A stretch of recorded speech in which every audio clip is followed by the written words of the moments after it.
So we started last week a discussion on the last piece of the discussion on chapter 3, which is the story of Hananiah, Mishael, Azariah throwing themselves allowing themselves to be thrown into the furnace of Nebuchadnezzar rather than bow down to the statue which Nebuchadnezzar had built. We raised the question of, were they supposed to do that? Was it justified? Was it not justified? The complexity of the discussion as it appears in the Gemara and Psachim, which we looked at in depth last week, which is this drush of Theodosius of Rome, namely that they had to draw an inference or a kavachomer from the frogs of Mitzrayim because it was not so clear that they were supposed to allow themselves to give up their lives. But on the other hand, it was idolatry, and idolatry is clearly one of the big three. That raised the question in Tosfot.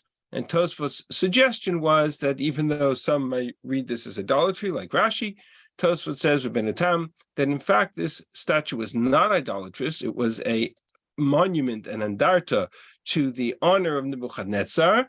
We talked a little bit in the previous shiurim before the break about the parallel between this statue and the statue that Nebuchadnezzar had seen in his dream as a kind of a reaction to push away the conclusion of those dreams. This was to represent Bavel, to represent Nebuchadnezzar, and in that sense, you're allowed to bow down to the king. You're allowed to bow down to his to a monument that represents the king. That's the position of Rabbeinu Tam, in which case it raises the question, okay, so then why did they allow themselves to be thrown into the furnace? If it is not idolatry, then on what basis did they have to offer or sacrifice their life on Kiddush Hashem? That was the framework of this conversation, and it applies in many different instances in Tanakh. It's not only here, but you also have a little bit of the same conversation with Mordechai and the story of Purim, when Mordechai refuses to bow down to Haman, and it's not at all clear whether or not he was justified, whether Haman had that same status. We looked at several answers to the question. We looked at Tosfot himself.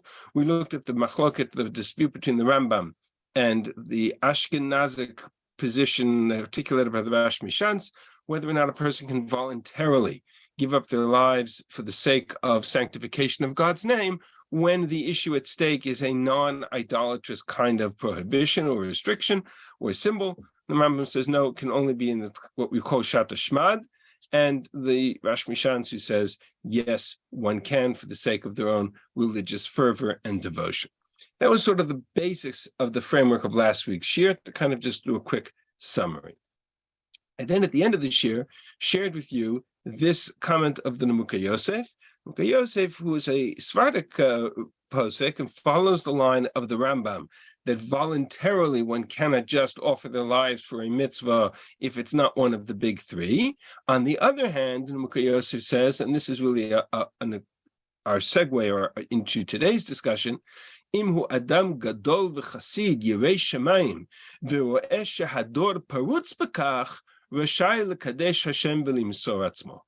a person is a great, pious, religious individual, a leader of the community, and he sees that we're dealing with an issue that the generation is parutz, is breached, meaning that the generation is rampantly violation on this particular value and scoffs at it or belittles it or doesn't accept it, even if it's not one of the big three.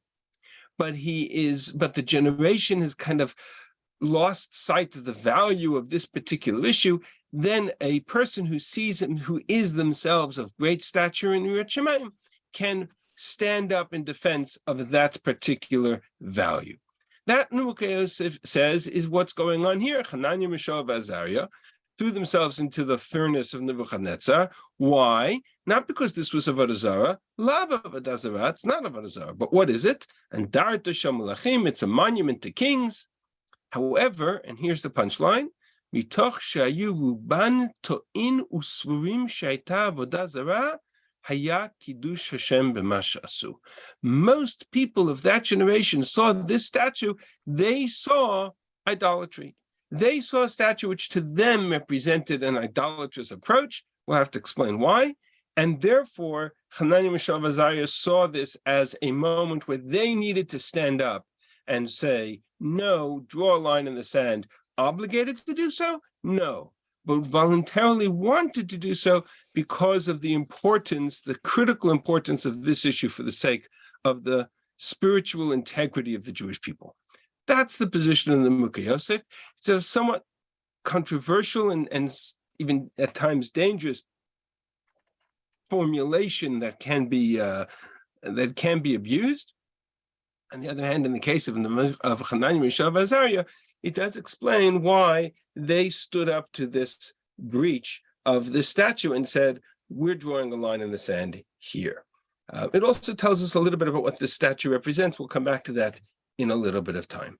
What I wanted to pick up on here, and this is sort of the importance of this particular position, is why he makes the assertion or the assumption that this was a generation that was parutz, that was breached in had breached this wall of thinking that this monument was in fact idolatrous. Meaning, why is idolatry so rampant in this particular context? And I want to explain the question, and then we'll look at the answer. We know that when the Jews returned from Babel, one of the major shifts in the Second Temple period is that the nature of idolatry, or the rampant nature of violation of idolatry, which was so much part of the First Temple experience, is much less significant in the Second Temple. In fact, the Gemara says that there's some sort of midrashic picture of them having destroyed the Yetzer Hara, destroyed the desire for idolatry in the Second Temple period. There's a major shift, not only within the Jewish world, but in the global world as well, away from the sort of pure pagan idolatry of the First Temple period. And yet, says Mukha Yosef, right here we're dealing with a door that is parutz in their context of Avodah Zarah. They are breached. This is something which they need to stand up against. What's going on? So in order to understand this, I want to actually jump into the contemporary world that this discussion is taking place in. Meaning, and we'll see this a lot, Daniel is or the Sefer Daniel takes place at the beginning, it takes place in the heart of the Babylonian experience. This is a period of time when there's a number of very significant leaders within the Jewish world that are accompanying this story. Namely, you have Daniel, we've seen before and we'll see again, and you have Sefer Yechezkel. You even have a period of time when they're contemporary to and overlap with Sefer Yirmiyahu. But Yechezkel in particular is very important for us because Yechezkel is sitting in Babel. And although he's never mentioned in Sefer Daniel, in the Medrash, it's clear that there's an overlap between them, and conceptually, themes and issues that they deal with are very much overlap between them. And if we jump into the world of Yechezkel, sorry for jumping from sharing to not sharing, it's just easier to see faces sometimes. We jump into the world of Yechezkel, it helps us understand a little bit of why the Mukha Yosef says this was a generation, the first generation that went into exile, that was stooped in idolatry and that needed Hanani, Mishael, Azariah to stand up and say, you know what, we're not, even if we're allowed to bow down to this idol, even if it's not idolatry, the people think it is, we're going to stand up and say no. And to understand this, we need to jump into the world of Yechezkel. Yechezkel is sitting there in Babel. Yechezkel is the leader of the Jewish community. He's engaged, the spiritual leader. He's the Navi. He's walked them through the destruction of the temple itself, and he's offered them the prophecies related to the redemption of Israel. Some of the greatest prophecies of the Geula are in Sefer Yechezkel. Yechezkel is an extraordinarily important persona for us. And in this context, we have the following discussion that I'm going to start from the Medrash, and then we'll jump to the text. The Medrash appears with the Sefer, and the Medrash says the following. In accordance with the conversation between Israel and Yechezkel, as it says, people of the elders of Israel came to inquire of God. They sat before me to inquire of God. And he's referencing specifically this happens twice, several times, but two particular times we're going to look at in Sefer Yechezkel, in Perek Chaf. People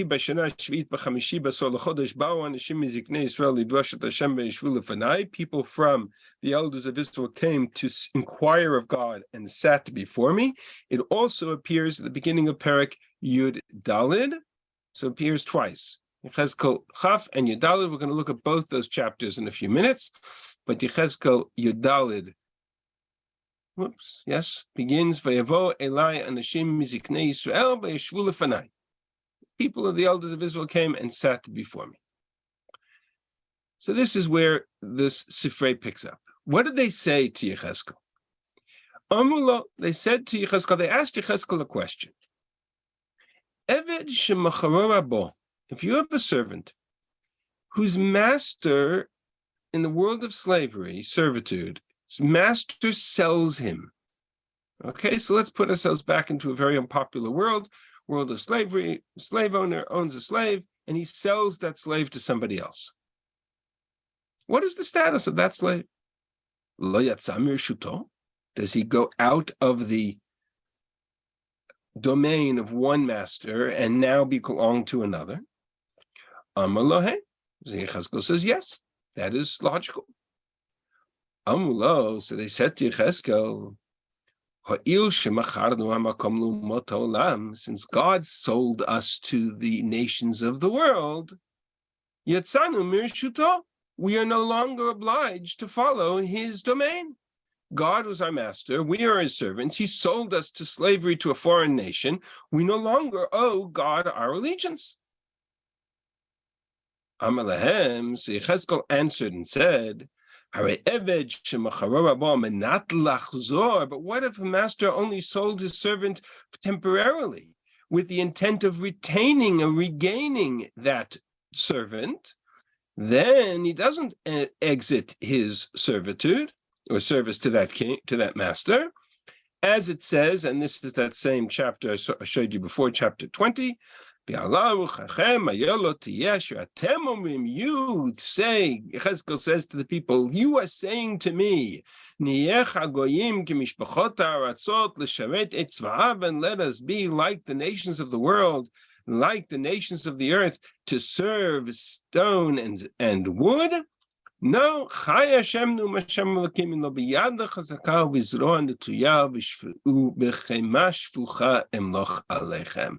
swear that I will rule over you with a strong hand, an outstretched arm, and an outpouring of wrath. What is going on here? So this Sefer encapsulates one of the most dramatic moments in history from a theological perspective that it runs through the theme of Sefer Yechezkel from beginning to end. The psukim quoted here are exactly from this section above in Sefer in Perek Chaf, and we'll come back to them in detail. But I want to look at these two psukim in context for a second. So let's start with Perek Chaf Yud Daled. People of the elders of Israel came to see me; they sat before me. God said to me, Ben Adam, which is how God refers to Yechezkel,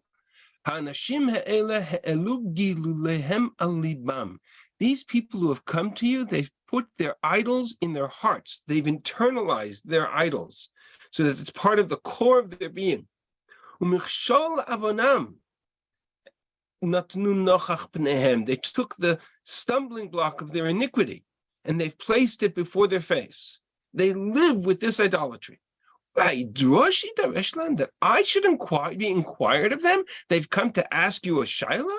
They've come to ask you a question? Do you know who these people are? And therefore God says to Yechezkel, go tell them that before we can have a conversation, you have to put away your idols, etc. Yechezkel is talking to a generation stooped in idolatry.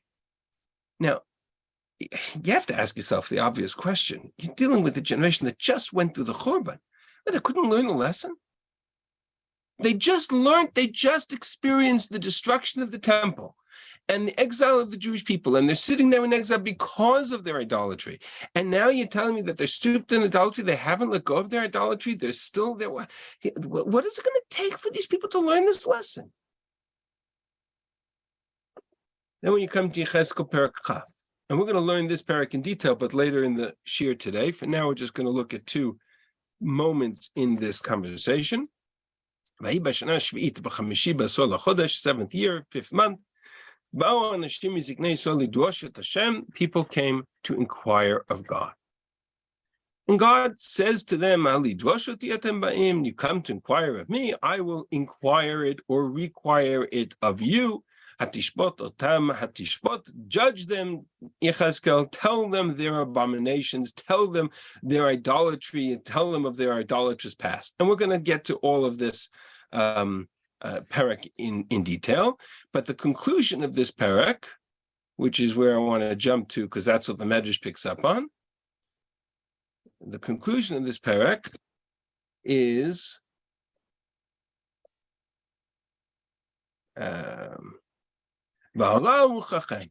that which comes to your mind, it shall not be. That which you say to me, you, the people of Israel, are saying to me, Yechezkel the Navi,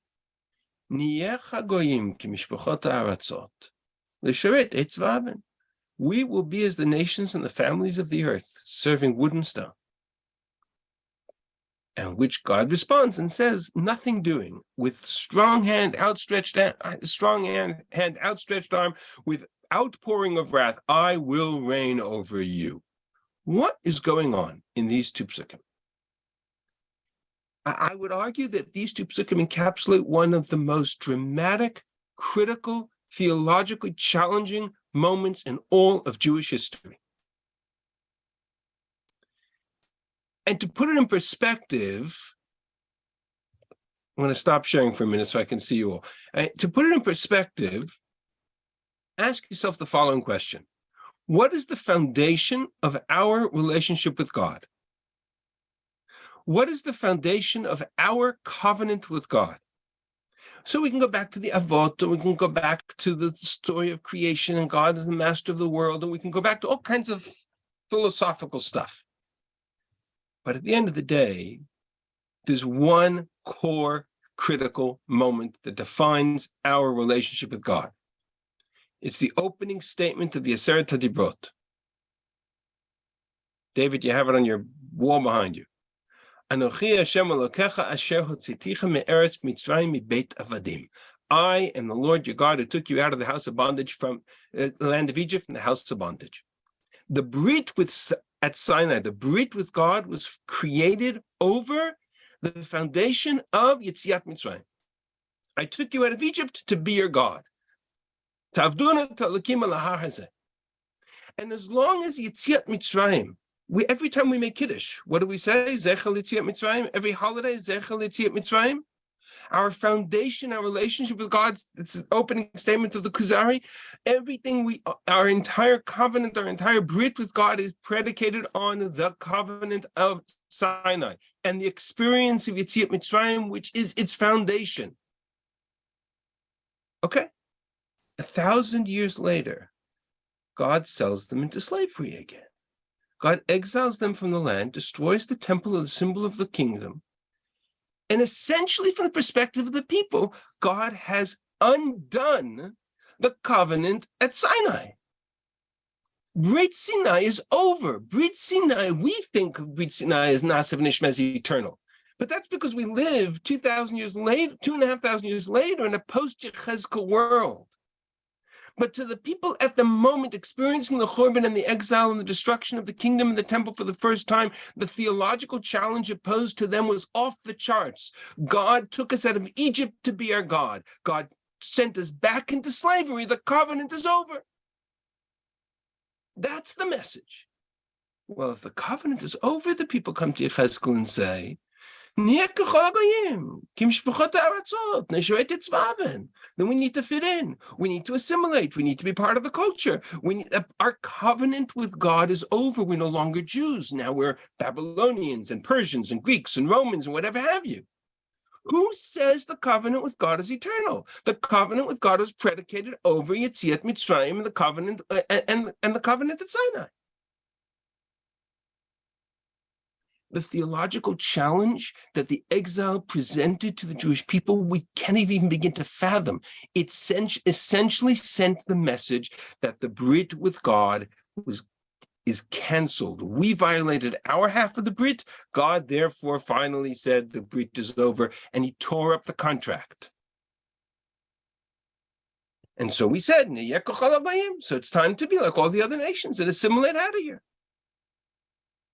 And Yechezkel's sitting there with them, and he says, no, it's an eternal brit. You can't breach it just because you're temporarily going into exile. Remember what Yirmiyahu said? Yirmiyahu said you're going into exile, but you're only going for 70 years. Yechezkel, I'm sitting here saying to you, you are going to experience the Churban. I am the same Navi who says to you, you're going to experience redemption. They're interconnected. The brit is permanent. The brit is eternal. But for the people to hear it, to understand it, to internalize that, is very hard. That's the struggle. If there was any struggle that defined the Babylonian exile experience, it's this issue. Are we still God's people? To put it in simple terms. In slavery, in exile, in dispersion, are we still God's people? We understand it today as a given. Ask anybody this. Of course, the covenant is eternal. But if you're experiencing it for the first time, that's a huge question.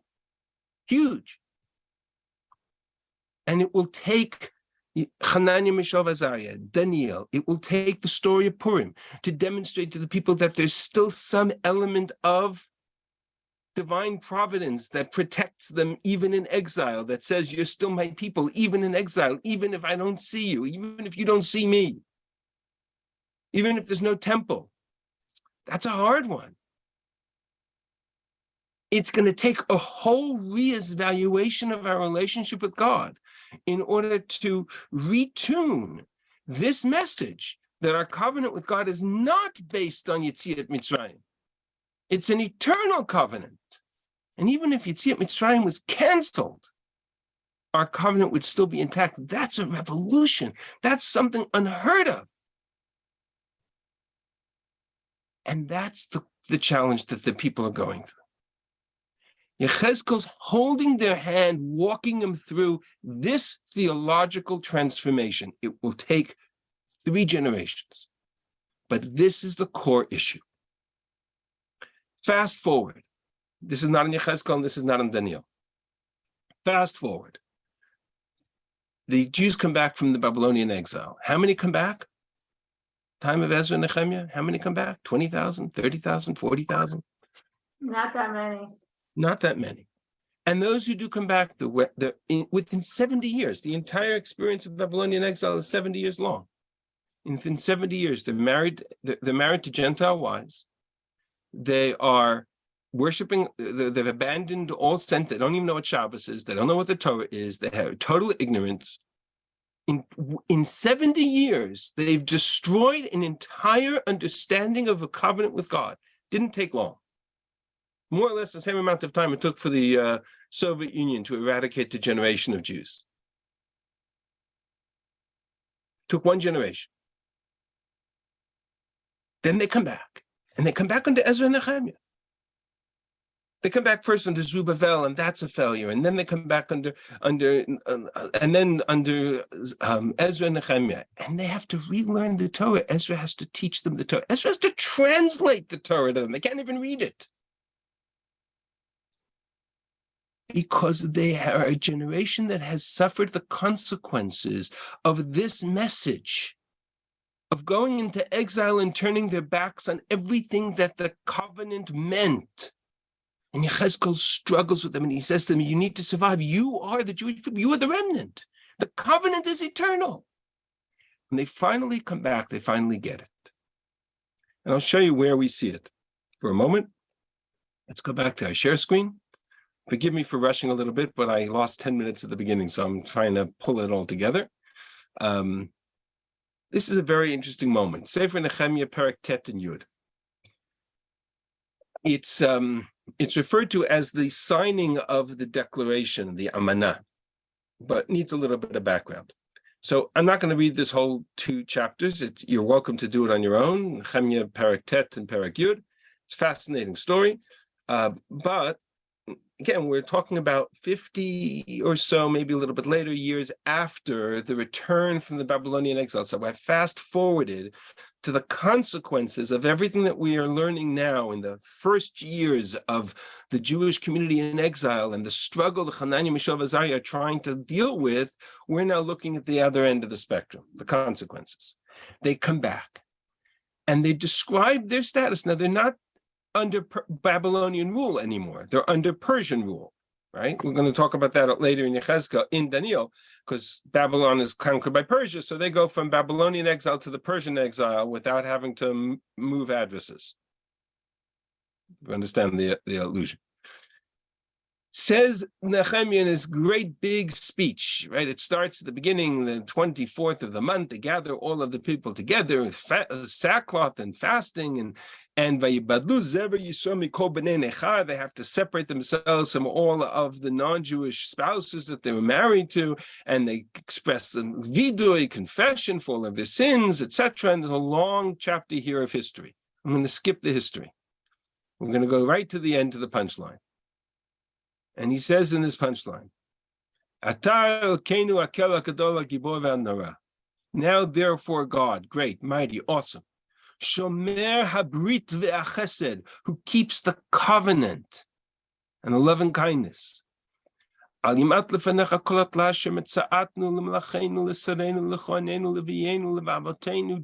let the travail that we have undergone be seem like little before you, the travails on our kings and princes and priests and prophets and leaders and all of the people of from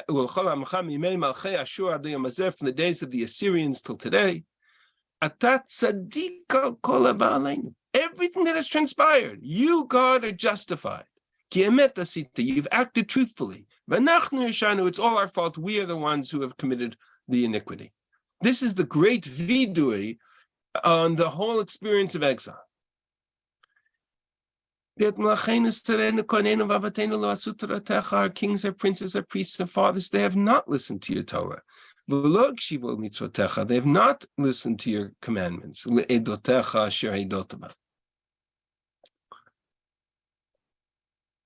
skip a little bit.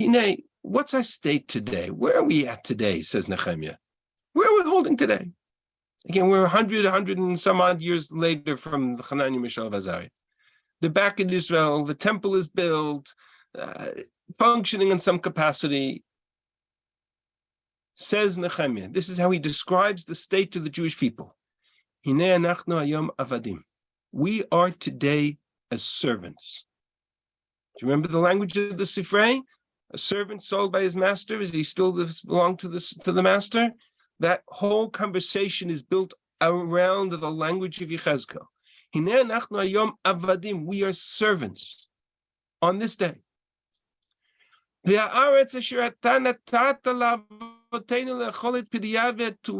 the land which you gave to our forefathers to eat of its fruits and behold and its goodness. We are not free.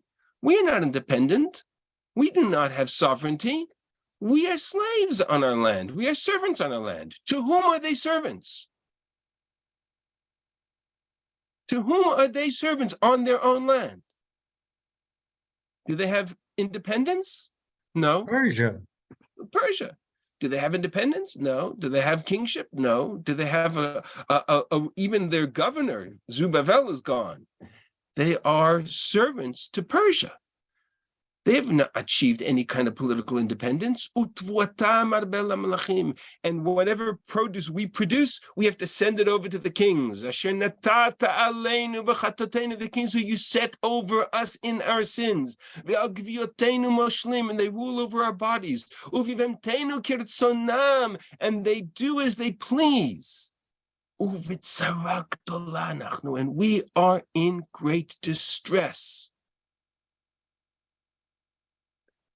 And you have to admire the audacity and the chutzpah of the chapter divisions, because to stop here in the middle of a sentence at the end of a chapter is really extraordinary. We're going to continue straight into the next parak, which of course is one story. Uvechol zot, he writes, nonetheless, despite all that is travailed, and despite all the challenges that we have, anachnu kortim amana, we are going to sign a covenant. The kutvim al chatum, and we're going to write it and we're going to sign it. And who's going to sign it?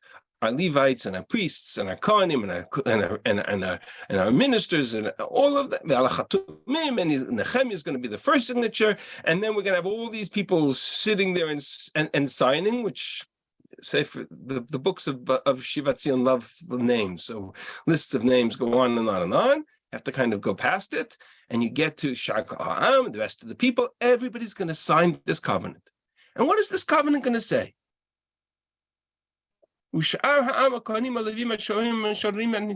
Everybody, we're all going to sign this covenant, despite the fact that we're slaves, despite the fact that we don't have political independence, despite the fact that we're living. What are we going to sign? We're going to join together with our brothers. We're going to enter into an oath and covenant and a curse. What's our oath that we accept upon ourselves now?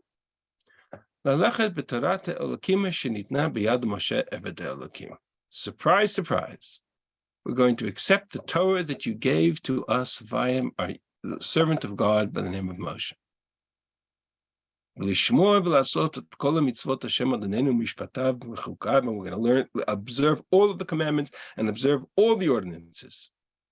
And therefore, we won't give our daughters to the nations of the world. We won't intermarry, and we won't intermarry their daughters to our sons, and we won't, and we'll keep the Shabbos, and we won't worship idols, and we'll keep Maaseh, and the rest of the list goes on. And it's a fascinating moment. They make a public covenantal signing of a declaration of loyalty with a shavua, an oath, to the binding nature of Torah. It's fascinating. I thought we did that at Har Sinai. Isn't that what Shavuot and Matan Torah is about? And this is the key to the answer. What Yechezkel is trying to convey to them, what the Hananiah, Mishael, Azariah saw with their own eyes, was a generation that went into exile and said, we are going to be loyal to the local populations. We are going to observe the local cultures. We are going to be loyal to Nebuchadnezzar or loyal to Achashverosh. We're going to be servants of the local gods and observant of the loyal cultures. Why? Because God has abandoned our covenant. We abandoned his covenant. He abandoned us. We're free. And it takes Yirmiyahu, Yechezkel, Hananiah, Mishael, Azariah, Daniel, and ultimately Ezra and Nehemiah to get the remnants of survivors to recognize that no, this covenant is eternal. And despite the fact that they don't have their political independence and they're just in the same status as they were when they were in exile in Persia, they're going to write a covenant and say our loyalty is to God, because it's not dependent upon land, and it's not dependent upon political status, and it's not dependent upon Malchus. It's an eternal covenant. They've learned a lesson that will stand the test of time. Let me add one piece to the equation. This is not part of the curriculum, but it's a personal observation. 500 years later, hear me well, 500 years later, a movement is going to begin in the aftermath of the destruction of the Second Temple. And that movement is going to say that the symbol of the destruction of the temple and the exile of the people of Israel is a sign that God has abandoned the Jewish people and he's chosen another. And surprise, surprise, the Jews aren't buying it. We're not buying it. And the loyalty of the Jewish people to God and to Torah after the destruction of the Second Temple it's almost as if the destruction never happened. their loyalty is steadfast. And they stand up against the tidal wave of the message that the Jews have been superseded and replaced. And one of the great historical questions is, how come we didn't buy that message? And I think the answer is because we went through exactly that question and exactly that crisis 500 years earlier after the destruction of the first temple. We've been there. We experienced it. We went through that theology and we rejected it. And it took all of the Nevi'ei Yisrael, Yirmiyahu, Yechezkel, Hananiah, Mishael, Azariah, Daniel, Ezra, Nehemiah, it took the whole period of history for us to understand that a covenant with God is not dependent upon land, not dependent upon political entities, and not dependent upon territory or mikdash. The covenant was eternal.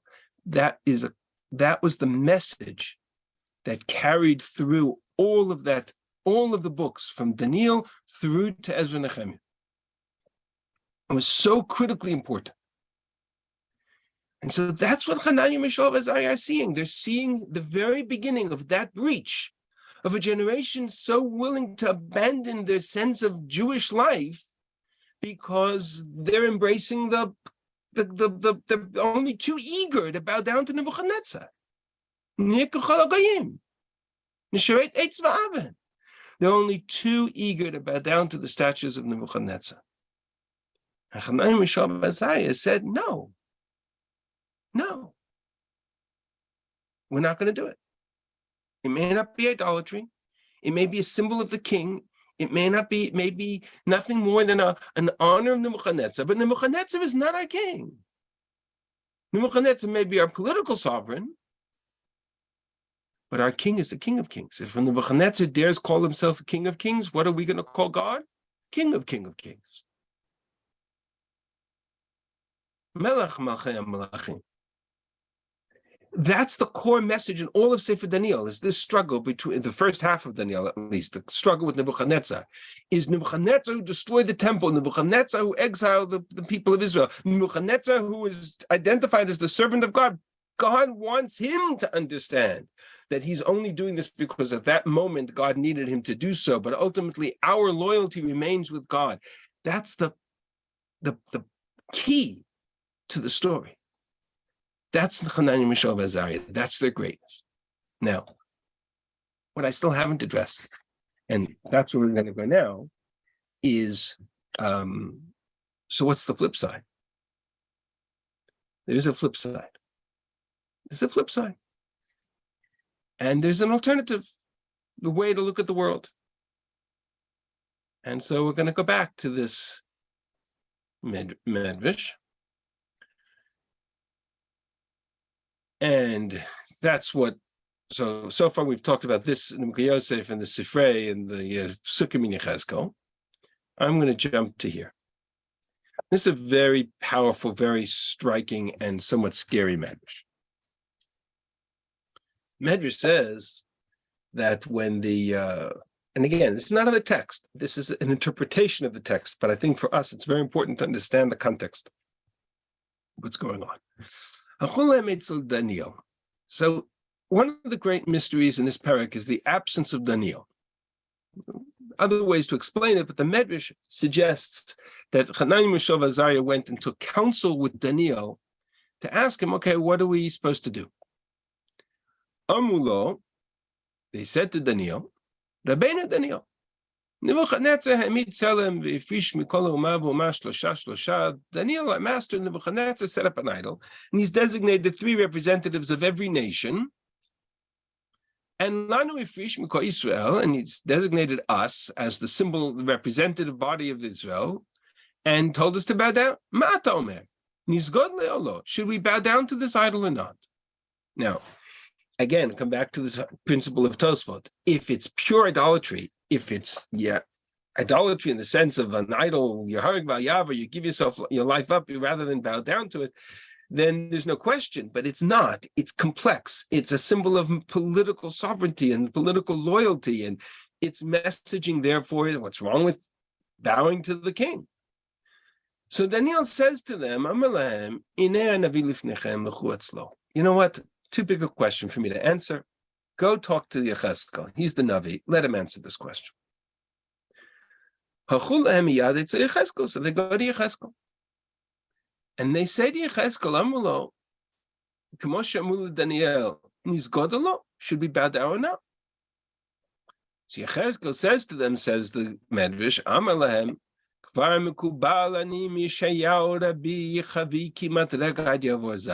a tradition from Yeshayahu. Yeshayahu said, in the context of the battle with with Ashur, go and hide till the anger passes by. Amule, so they said to Yechezkel, what you want us to say that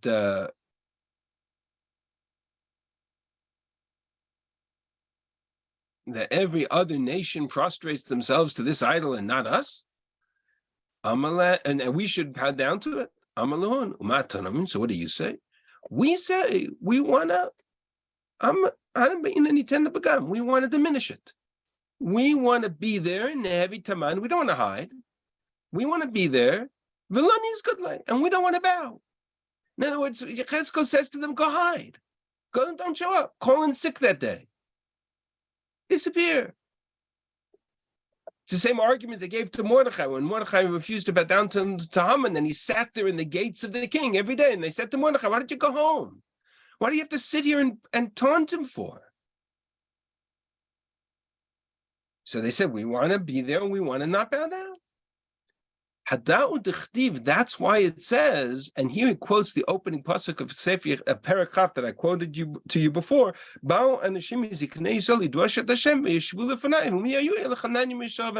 Medrash says that the people who came to seek Yechezkel's counsel were Hananiah, Mishael, Azariah. Okay. Amar lifnei HaKadosh Baruch Amar. Amar lifnei HaKadosh Baruch. So Yechezkel said, Ribono shel Olam, Hananiah, Mishael, Azariah mevakshim liten nafsham kedushat shemecha. Hananiah, Mishael, Azariah are seeking to give their life for the sake of your name. Tell me something, God. Yechezkel says to God, Mitkayim at alehen or lo? Will you stand by them or not? Amar lo, God says to Yechezkel, Eini mitkayim alehem, I will not stand by them. Which is why in the book of Daniel, I'm just going to jump for 1 second. In the book of Daniel, it says in Perek Gimel that Hananiah, Mishael, and Azariah said to the king,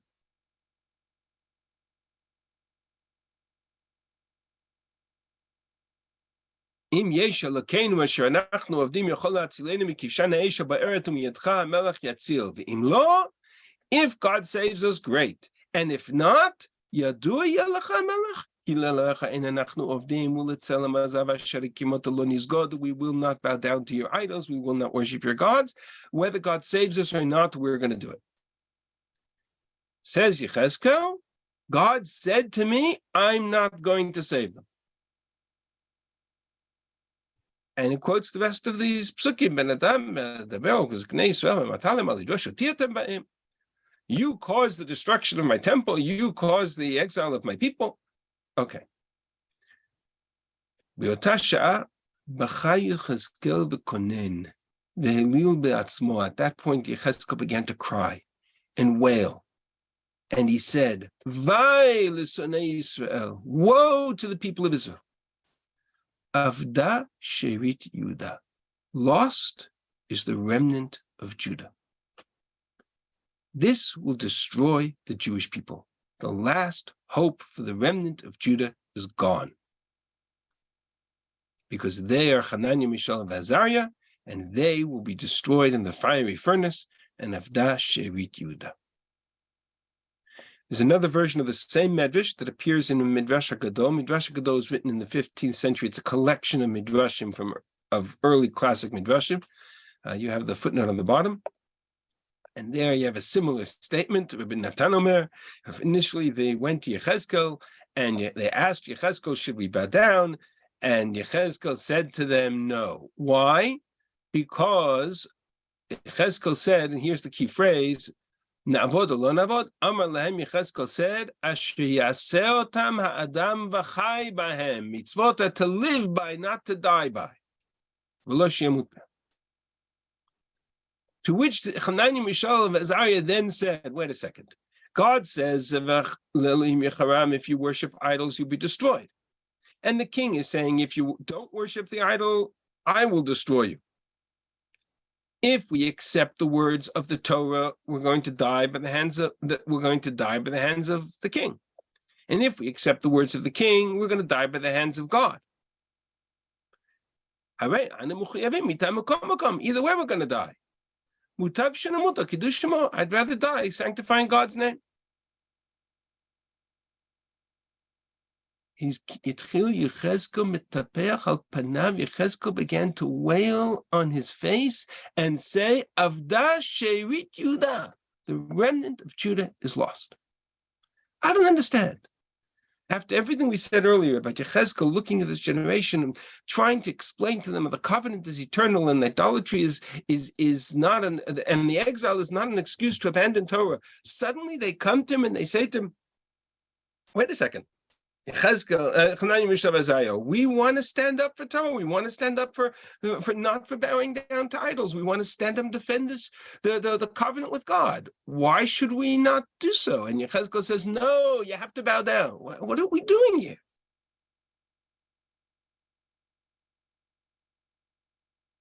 So the key lies in this phrase, Avda Sherit Yudah. And the key lies in this parak in Yechezkel. The key lies in understanding what this parak Chaf is all about. So we're going to come back now in the end of this year, and we're going to look at this parak in Yechezkel. Because what Yechezkel had introduced here is an extraordinarily important issue. That is, it's a debate. It's at the heart of the dispute between, as the Medrash describes it, between Hananiah, Mishael, Azariah, and Yechezkel. In this year, the elders come to Yechezkel and they sit before him. And Yechezkel gives them the following message. I'm going to skip to parts of it. Komer Hashem, B'yom b'chari Yisrael, the day that I chose Israel, V'asayadi l'zera Beit Yaakov, and I lifted up my hand in an oath to the seed of Yaakov. V'yivadalem be'eretz Mitzrayim, and I made myself known to them in the land of Egypt. V'asayadi lehem limor ani Hashem Elokechem, and I swore to them and I said, I am your God. I wanted to take him out of Egypt. I wanted to bring him to the land of Eretz Zavat Chalav Udvash. But I didn't do so. Not yet. This is pre-Moshe. I made a condition. I said to you, you could say, cast away your abominations and your idols and don't defile yourselves with the idolatry of Egypt. That's the condition. Did you listen to my condition? No. You rebelled against me. And refused to listen. You didn't cast away your abominations, you didn't abandon your false idols. And therefore I said, God says to Yechezkel,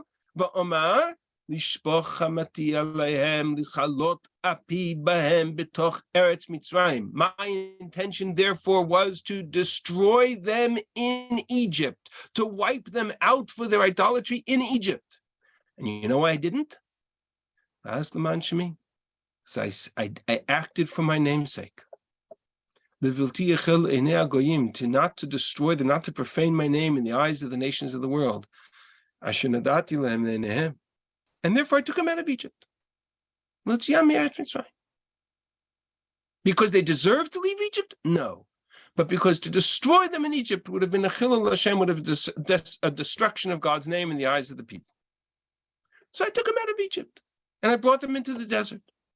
And I gave them laws, and I gave them my statutes, my ordinances, statutes and ordinances that they have to live by. I gave them Shabbos. And you know what? They rebelled. They didn't keep my statutes. They didn't keep my laws. They didn't keep my Shabbos. And so I wanted to destroy them in the midbar.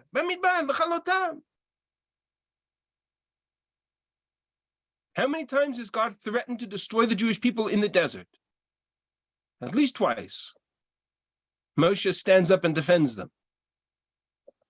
But I did for my name's sake, that my name shouldn't be destroyed, shouldn't be profaned in the eyes of the nations of the world. And so I took him out of the desert and I brought him to the land of Israel.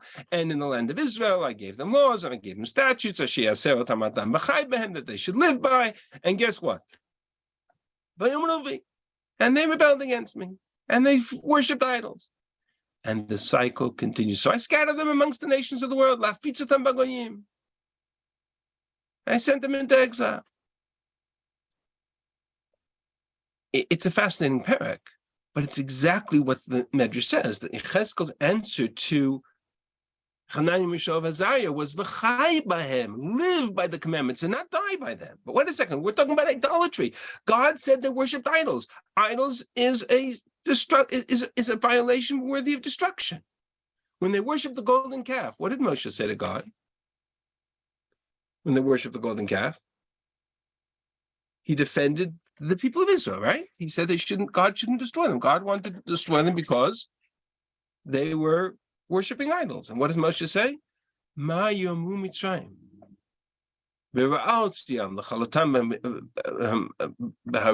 You couldn't bring them into the land of Israel, so you destroyed them in the desert. If there's a conclusion from Sefer Yechezkel, from Perek Chaf, it's that sometimes, and actually I'm going to, if you allow me 2 extra minutes for the time that I lost at the beginning, I want to conclude with this source. This is Rav Kook. Rav Kook essentially deals with this question of, let's talk about the Rambam, when it comes to the survival of the Jewish people as a whole, the nation. We're not worried about the issues of danger. Pekuach nefesh. Pekuach nefesh is a value that preservation of life takes precedence of everything else. But sometimes there are values that are even greater than that of Pekuach nefesh, namely, Hatzalat Klal Yisrael, the survivability of the totality of the Jewish people. Hatzalat Klal ein omed shum davar etzel yachid afilu me'agimul dvarim. When it comes to the survival of the Jewish people as a nation, nothing stands in the way. That is the top priority. Even in context of idolatry and all of the big three that we talk about. The message of Rav Kook sees in this whole story is that in the eyes of Yechezkel, there's an even greater value, and that is not to destroy the Jewish people. Think about it like this. Mordechai had exactly the same issue as Hanani, Mishael, and Azariah. Stood up in front of the entire Jewish world and said, I'm not bowing to Haman. Why? Because the people are bowing to Haman, the people are accepting Achashverosh as the king, the people are accepting their exile, the people are not willing to go back to Israel. All the issues of that Hanani, Mishael, and Azariah saw in the statue of Nebuchadnezzar, Mordechai saw on Haman. What was the result? With one stroke of the pen, Haman threatened the destruction of the entire Jewish people.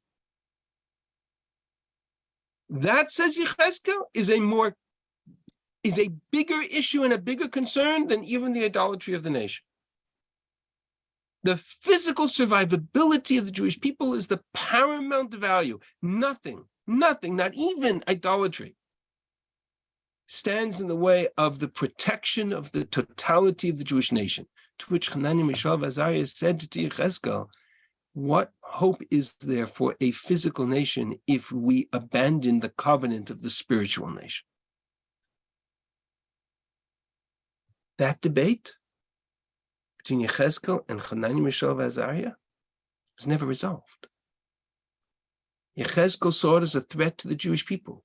if Nebuchadnezzar acted like Achashverosh with one stroke of his pen and wipe out the Jewish people? Hanani, Mishael, Azariah said, what hope is there for a Jewish nation if we're not loyal to the Torah, if we abandon the covenant? Mordechai refuses to bow down to Haman for the same reason. This debate's not resolved. It goes on for generations. We're still fighting this debate. The physical versus spiritual survivability of the Jewish people. That's the issue between Hanani, Mishael, Azariah, and Yechezkel. Hanani, Mishael, Azariah saw it as a moment, as a critical moment in the future and the hope of Israel. The line in the sand is drawn here. This statue represents a loyalty to a king that we cannot accept, because our loyalty is to a king of kings and not to the empires of Persia or Babel or Greece or Rome or any other empire that will ever arise in the course of Jewish history. That's the debate, in simple terms. All right, we're 5 minutes past the time. I apologize, I ended up starting a few minutes late. I'm going to stop here. Bezrat Hashem next week, and I apologize for not taking questions. I will stay on if anybody wants to voluntarily. It's not on the clock. The next week we start chapter 4.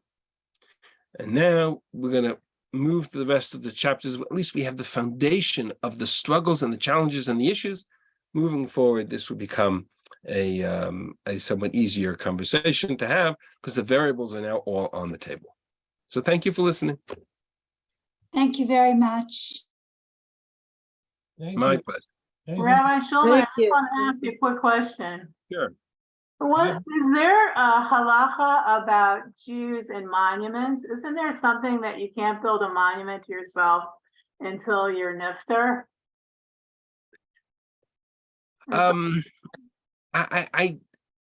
I don't know that the application of that here. We're not talking about Jews. We're talking about kings. No, I know that, but I'm just saying that related to our own way of life, that there is something about. I mean, whether it's a halacha or not, I mean, we generally don't build monuments of stone to living people, but first of all, it's a monument of gold in this particular case, not of stone. And second of all, the nations historically, there was always monuments of to great, especially kings in the ancient world. I think that's culturally shifted. In Western civilization today, there are lots of monuments to great leaders, but they're built after they're not built during their lifetime. We make portraits during their lifetime and monuments of stone after they're gone. But that is true, but I don't think that is a. But in the ancient world, in the context of Tanakh, that's not about. But I always thought it was related that we're only here to do Torah and mitzvot. That's why we're here. So that's the debate. That's the debate. Is there a value to the survivability of the Jewish people just as a symbol of God's peoplehood, even if we are not loyal to that covenant? That's the debate. Yechezkel said, even if they're not loyal to the covenant, worshiping idols, the very existence of the Jewish people as God's people is a message. It's Yechezkel who coined the phrase that the greatest expression of the Chilul Hashem, of desecration of God's name, is the exile, because the people, nations of the world will say, Am Hashem Ela Ume'artzo Yatzal, these are God's people and they've been exiled from their land. Chilul Hashem is a theme that Yechezkel struggles with. Hanani, Mishael, Azariah had a different picture to them. They said exactly what you just said. What value is there to a Jewish nation if we're not loyal to the covenant? That debate is still going on today. I think you have explained why we see the Mashiach as Ben Parsi. He's the one who revokes the parrots that's been done. Maybe. Interesting phrase. Okay. Thank you. Good call. Okay. Shkoyach. Baruch Tiyah. It's my pleasure. Thank you, Rabbi Shulman. My pleasure. My pleasure. Next week, B'ezrat Hashem, we'll get that technology hitch resolved before we start. I don't know if there was anything in the chat that you didn't get to. But I I'm sure there will, is. I'm going to see if I can save it. I'll send you a copy right now. Great. Thank you very much. I also figured out, I think I figured out a way to save it to my computer. So I will save it, look at it, and hopefully we'll address the questions next week. Next week I'll be a little more relaxed. Chapter 4 starts a little different tone. So it's less sources, more text, and we'll be able to walk through it. Thank you, everyone. Shavua Tov. Okay, Shabbat Tov. Thank you. Bye-bye. Wonderful. And Thank thank you you for the very much. extra time. Thank you. My goodness, thank you.